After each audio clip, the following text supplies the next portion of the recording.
Sup guys, it's Alex here, and welcome to the 2025 NCAA Tournament predictions video. We have waited a full year for this moment, but before we get into our predictions and analysis and stuff, I just wanted to say rest in peace to Greg Gumbel, voice of NCAA March Madness for many, many, many years. He had passed away this past year. They did a nice little tribute to him on the Selection Sunday show, so it was horrible to see him pass away earlier in this year. Rest in peace, Greg Gumbel. You are one of the legends of the sport. And now it is time to get into our predictions. So if you take a look at our predictions last year, we did pretty good here in our subscriber group last year. My actual YouTube predictions video, we predicted the correct national champion in Connecticut, which that was an easy pick last year. They were the #1 overall seed. We did have Kentucky playing them in the national championship game, but that was that Reed Shepherd team. They lost in the first round to Oakland, so obviously that was pretty bad.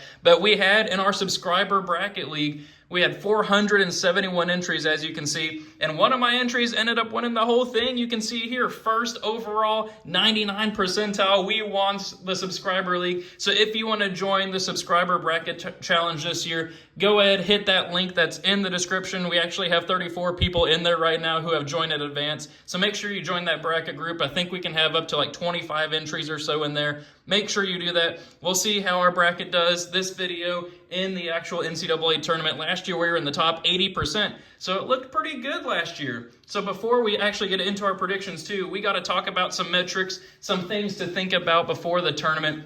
#1 overall team in the nation preseason, Kansas, this year showing up as a 7 seed. We'll get to them as we get into our predictions here, but a couple of big bracket things that we need to think about as we create our bracket. There has only been 2 teams that were not a top 3 seed since the year 2000 who have not or have won a national championship. We had 4 seed UConn a couple years ago, and then we had 7 seed UConn, I think back in 2011 or 2010, 2014, somewhere around that range. Everybody else has been a top 3 seed in the NCAA tournament. We also haven't had a Big Ten team win the tournament since 2000. Does that streak continue again this year? And then as I'm showing here, every champion since I believe 2010 has been a top 20 offense and a top 20 defense in the KenPom ranking. So you can see here there's only 6 teams that would qualify this year to be the national champion just based off of these trends, which are pretty strong. You got all the 1 seeds here: Auburn, Duke, Houston, Florida. They're all 1 seeds for a reason. Then you got 2 seed Tennessee and 3 seed Iowa State. So of course, if you're going to be top 20 in both offense and defense, you're going to be a high seed in the tournament.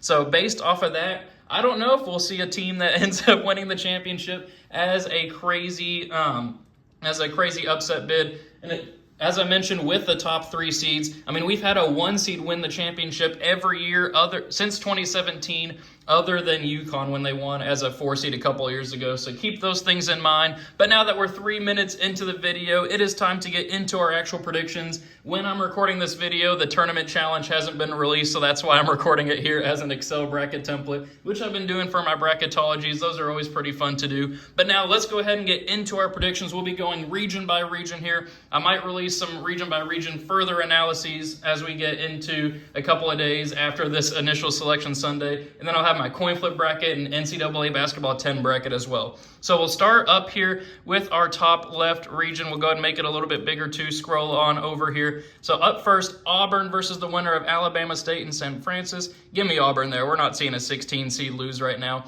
Louisville versus Creighton. Louisville severely underseeded this year. I don't know how they ended up getting an 8 seed from the committee. Now, they did play in the ACC this year, which of course is very top heavy, but Louisville has a resume that should be about a 5 or a 6. They've beaten Clemson twice. They've hung tough with a lot of top teams this year, especially once the calendar flipped to January. Of course, that team was in turmoil over the last couple of years. Took a little bit to get their season going, but an 8 seed for an ACC tournament finalist, they should have been like a 5 or a 6. Getting paired up here with Creighton as well. Give me the Cards advancing on past Creighton. Creighton, no slouch either. They were in the Big East final against St. John's with Ryan Kalkbrenner, with Stephen Ashworth leading that squad. That's going to be a fun 8-9 matchup over in Lexington, Kentucky. I think that The fact that it's being in Lexington, Kentucky, there's going to be a lot of Louisville fans there. I think that's going to power them to victory. We'll go with the Cardinals there. Then Michigan versus UC San Diego, Big Ten champions here versus one of my favorite sleepers pre-tournament in UC San Diego, but Michigan has showed that they are not a team to be messed around with right now. I'm going to go with the Wolverines there, and then we'll go with Texas A&M beating Yale. Ole Miss versus San Diego State and North Carolina. North Carolina, a surprise inclusion in the NCAA tournament. I couldn't believe that they were in there. If you had watched my Bubble Watch video yesterday, you would have seen that I did not believe North Carolina should be in there. Only one quad one win this year. But I say all this, but I think whoever wins between North Carolina and San Diego State goes on to beat Ole Miss. Ole Miss is a 6 seed. They've played a lot of good teams in the battle-tested SEC this year, but I think this is going to be one of those classic 11/6s. There's almost always, I think maybe last year was the first year it didn't happen, but one of those first 4 matchups on the bubble, these 11 play-in games, they always win a game in the NCAA tournament. I think this is where that happens. We're going to go with 11 seed San Diego State or North Carolina pulling off the victory. Then we'll go with Iowa State here, moving on past Lipscomb. Then we're going to go with 10 seed New Mexico. We got Dent over there for New Mexico.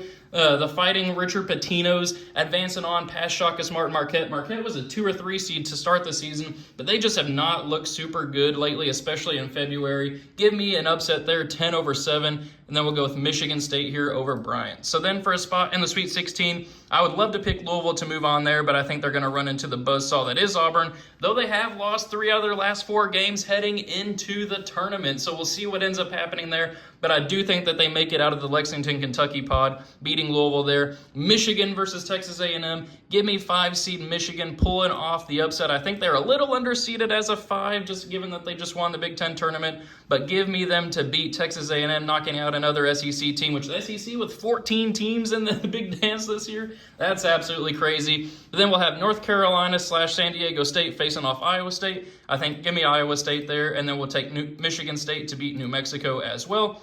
So we did have some upsets here in our first round, but then as we move on, the cream's going to rise to the top. Auburn versus Michigan. Give me Auburn advancing on there, along with Michigan State beating Iowa State. And then for a spot in the Final Four, give me Sparty. Give me Michigan State. This is a team that I believed a lot in over the course of Bracketology. If you've been watching my channel, you'll know that this is a team I fell in love with over the course of the season. Auburn's obviously the #1 overall seed for a reason, with Janai Broome, one of the best players in the nation, one of the most experienced players one of the most experienced teams in the nation as well. Great coach in Bruce Pearl, but I think there's something special about this Michigan State squad. I got them advancing on to the Final Four out of this first region. So we'll move over here to the top right one as well. Actually, no, let's do the bottom left one. Let's go kind of left to right. We'll start off with Florida versus Norfolk State. Let's go with Florida advancing on past Norfolk State there. UConn versus Oklahoma. I think Oklahoma is seated a little high as a 9 seed. UConn try to go make a three-peat. They got a bid for a three-peat, went back-to-back 23-24. Can they win it in 25? We'll see. I think it's going to continue as a run here past Oklahoma. But then Memphis versus Colorado. I think Memphis is actually seated a little high.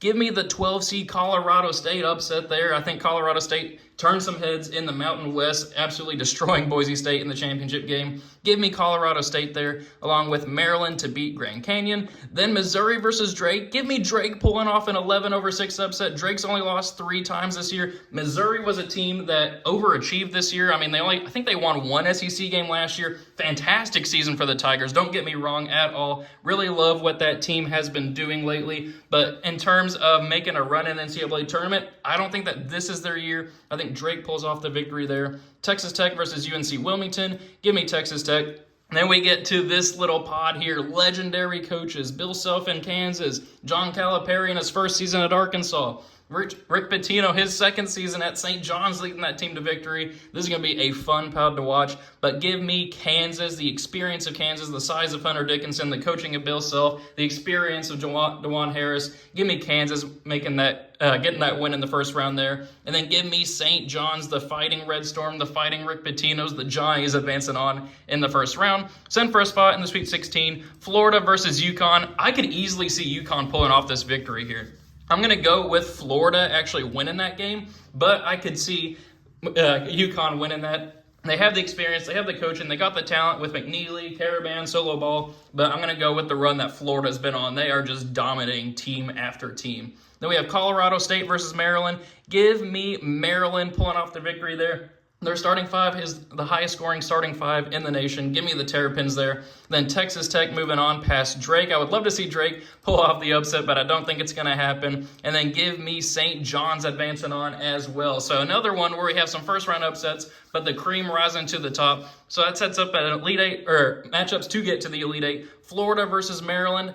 Could this be where Florida's run comes to an end? I don't think so. I got Florida moving on to the Elite Eight here, where they will play St. John's. And then for a spot in the Final Four, give me Florida advancing out of that regional. I think Florida's a team that a lot of people are honestly keeping their eyes out for. They've been playing fantastic basketball, showing up in the metrics there. Only 4 losses on the season. Came out of nowhere. This Todd Golden squad is something not to be messed with. So if we scroll out a little bit here, we'll move on over to our right regional teams. Might have to make it even smaller a little bit. But here we go. All right, to the right region, Duke versus the winner of American and Mount St. Mary's. Give me Duke moving on there. I feel like that one's pretty obvious. Then we're going to go with Baylor here as a 9 seed, which it's crazy to see Baylor as a 9 seed.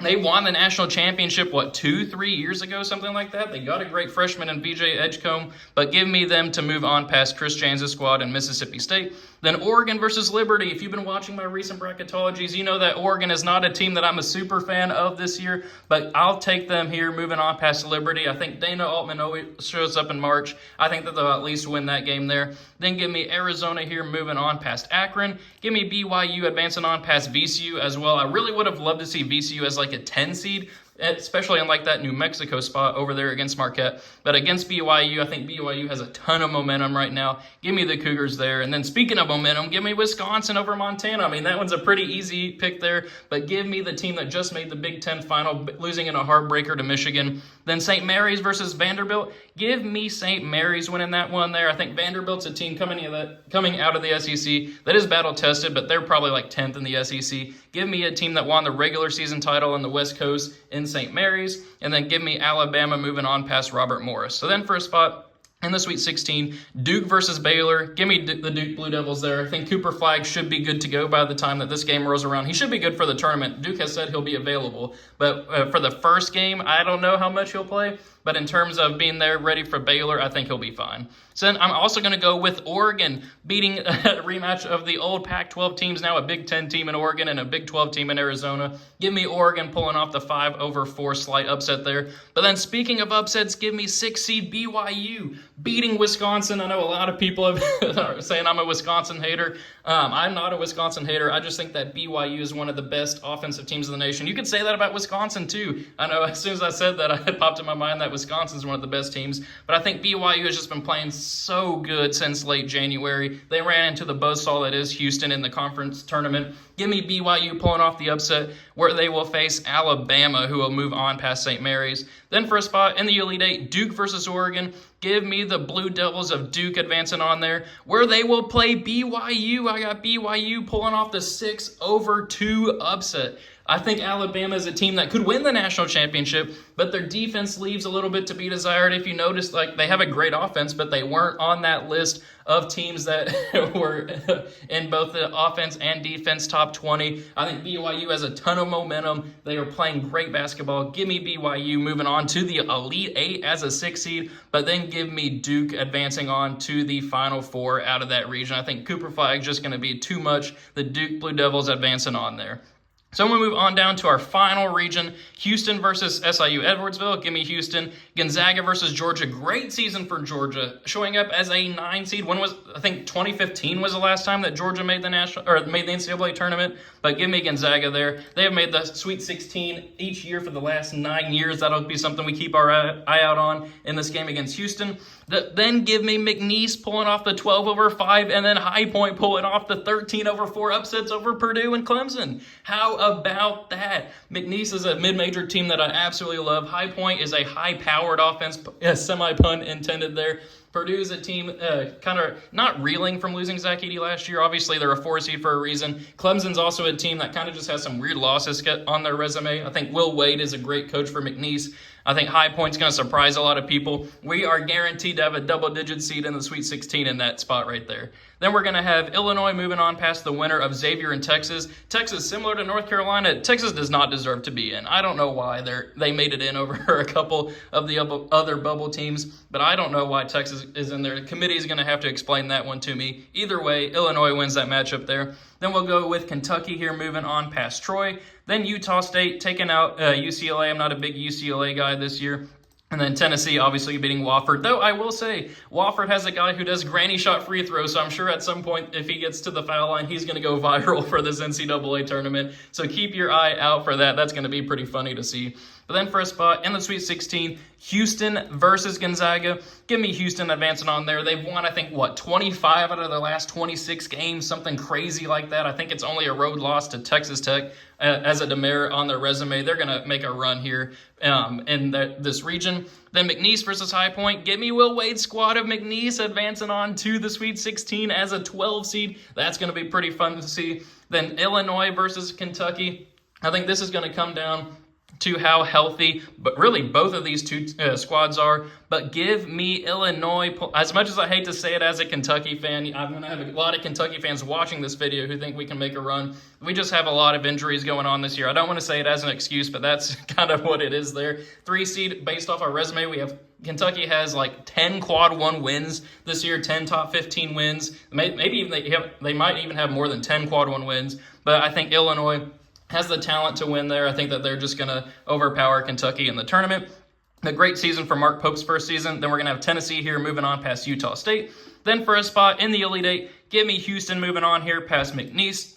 Then Illinois versus Tennessee. Give me Tennessee. I really wanted to pick the upset there of Illinois over Tennessee. Battle of the Orange teams there, but I think Tennessee's squad is just too good this year. But give me Tennessee advancing on to the Elite Eight. And then we are going to have Houston advancing on to the Final Four out of this regional. So in our Final Four, we have 3. It's pretty chalk, but the numbers don't lie. I mean, last year, we usually have pretty chalky Final Fours. Last year, we obviously had NC State making a run to the Final Four. But here we have Florida, Duke, Houston, and Michigan State. Kind of funny that our only 1 seed that did not make the Final Four was the number 1 overall, but I think that's probably honestly the toughest regional is that top left one. Then for a spot in the national championship game, this is where my love for Michigan State comes to an end. Give me 1 seed Florida making the big national championship game. Duke versus Houston. I think this is the real national championship game here. I think the winner of the tournament this year is one of these 2 teams, Duke versus Houston. Whoever wins this game wins the national championship. Give me Cooper, Flagg, and Duke. They impressed me against Louisville without Flagg. They showed that they can win without Flagg.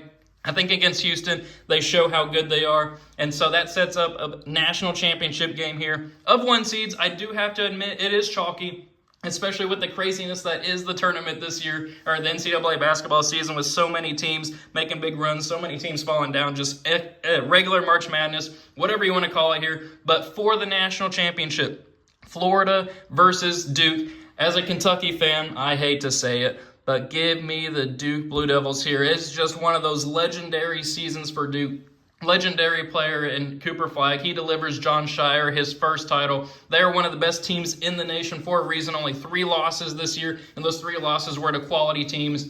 Nothing but good things to say about this Duke squad. They're just one of the best teams in the nation. I mean, DraftKings has Auburn or Duke versus the field, and it's closer than you would expect there for to only be 2 teams against 66. But give me the Duke Blue Devils there. National Player of the Year.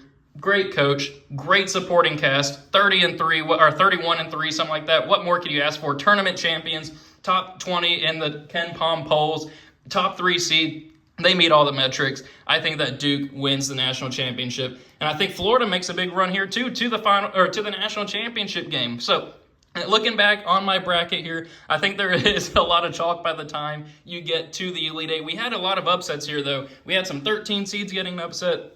We had 12 seeds getting upsets, 11 seeds, all that stuff. But by the time you get to the end of the tournament, the cream will rise to the top, and we have Duke winning it all. But some teams I do want to throw some shout-outs to here at the end that I think could make some runs. You got BYU making a big run. You could have Wisconsin. You could have Michigan. You could have Illinois. You could have Kentucky. You could have Iowa State. You could have Colorado State. I think there's a lot of teams here. Don't forget about UConn, too. They could surprise a lot of people. They might have just sleepwalked through the regular season, but in time for the tournament, I think maybe they turn it on. They could easily pull off an 8-1 upset there and completely bust my bracket, but we'll see what happens. So thank you guys for watching. Thank you for sticking around. Thank you for watching the full video. If you did, make sure you let me know what you think about my bracket in the comments below. Always love reading through those. I'm sure I'm going to get a lot of comments about how I have a chalky Final Four, especially by the end, but I think going through what I did at the beginning of the video, talking about the metrics, talking about bracket trends, talking about the best teams in the nation this year, we are going to have craziness in the first couple of rounds, which I did have in my bracket. We had a lot of double-digit upsets, but by the time we get to the later stages of the bracket, the cream is going to rise to the top, and this is what we have here. So thank you guys for watching. Really hope you enjoyed it. Make sure you hit that like and subscribe button. Make sure you join our subscriber bracket challenge as well. The description for that is, or the link for that is in the description below. And I will see you all later.